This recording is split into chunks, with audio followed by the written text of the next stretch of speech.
currently at the ADU site and thought we would bring you guys along for an update. So just entering in from the alleyway. Ready? Ready. So what we've been getting bogged down in is our rain screen. So we got core vent. We chopped it in half since it's pretty expensive. And then we got window screen that'll kind of, which will protect it from insects getting behind here. Because we'll have a space here for air to get in here and dry the sheathing behind the siding that's going to go. Is that typical? Do all houses have that kind of setup? Yeah. Probably be the only house in this area with it. So it's what happens when a nerd watches YouTube videos. Some of us come more prepared than others. Dad, what happened?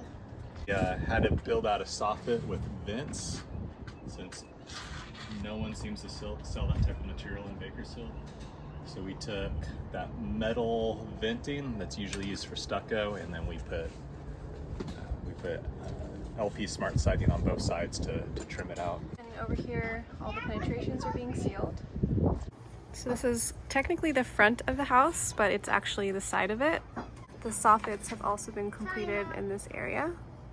It's been a while since you've seen the inside of the house, so we've since had the insulation put in, and just as a reminder, there is insulation under the ground as well. And we have the hood vent that has been partly installed. And so when you're inside, it's actually super quiet and blocks out all the sound on the outside. So here's our kitchen cabinetry. It's coming together on the inside in here. I have this zoom at a 0.5 so you can get a better idea of the space. So it's a little pixelated, but that's why.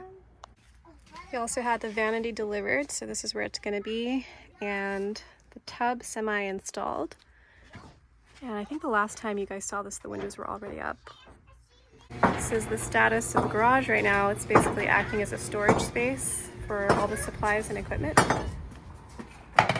Do all the plumbing here today, so we cut out what the plumber did because he had this drain coming in right at this location and this drain coming in at the same location with a fitting that was going both ways. Building department said there would be too much soap coming in here, and then it would start coming up in the sink. So they made us raise it. And this took all day? I had to go get the parts, and yeah, that took a half day. But it's all done, so that's great news. So we paid the plumber to do this, and we had to redo it. So. What do we call that? Lessons.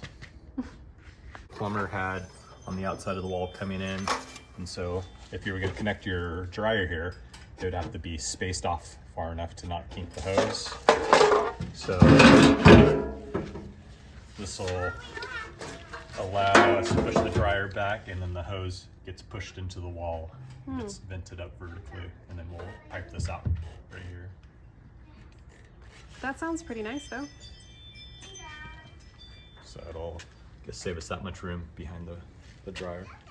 So we're having a one-by material pushing everything off, and so instead of trying to make the siding go around these holes, cut a piece of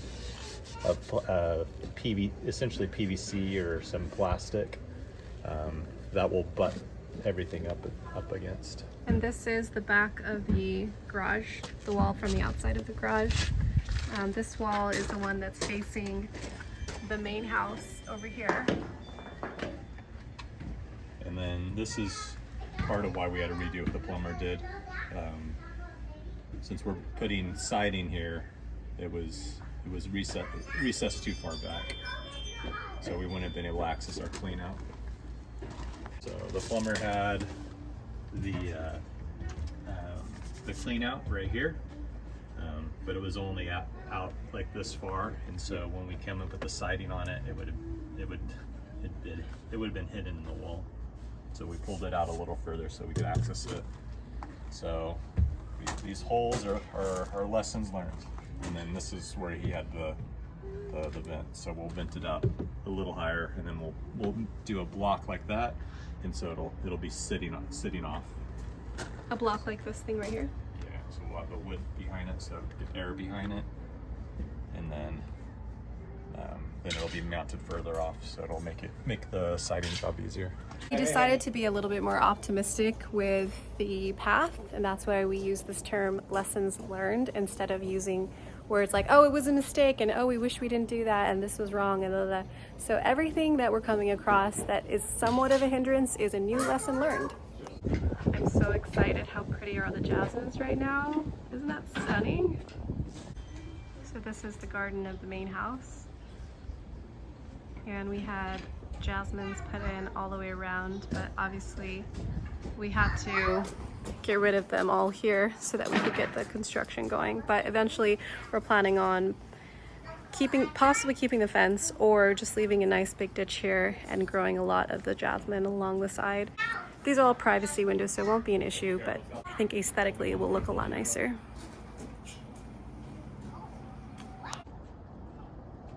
So we've been running into an issue where transients have been walking down the alley, just walking off with our trash cans. Every time they take a trash can, it's $100 at the city to replace. So what we're doing is building a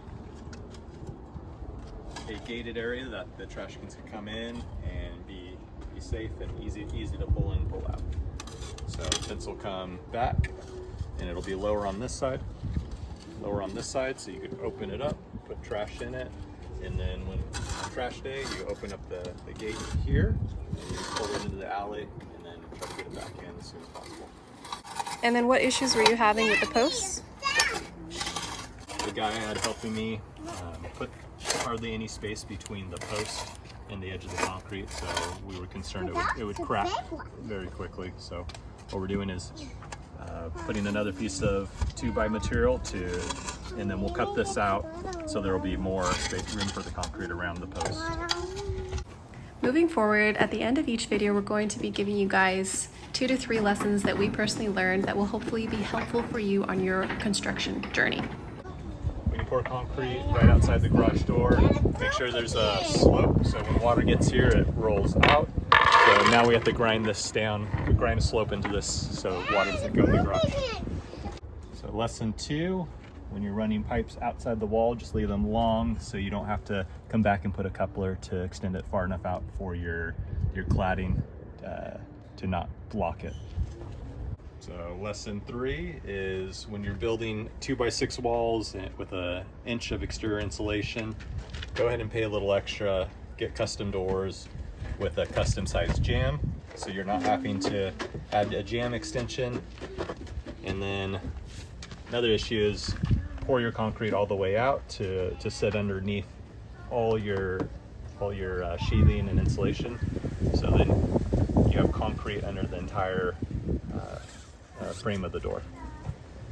Again, we're grateful for the lessons and happy to be able to share it with you guys. That's pretty much all the updates we have for today. We'll keep you posted on the next one.